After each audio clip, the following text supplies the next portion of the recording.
శిలలాంటి నాకు జీవాన్ని పోసి కలలాంటి బ్రతుకు కళతోటి నింపి వలపన్న తీపి తొలిసారి చూపి ఎదలోని సెగలు అడుగంట మాపి తులివెచ్చనైనా ఓదార్పు నీవై శృతిలయలాగా జత చేరినావు.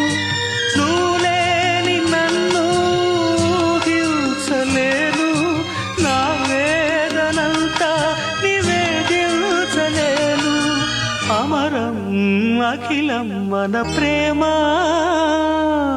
ప్రియతమా నా హృదయమా ప్రేమకి ప్రతిరూపమా.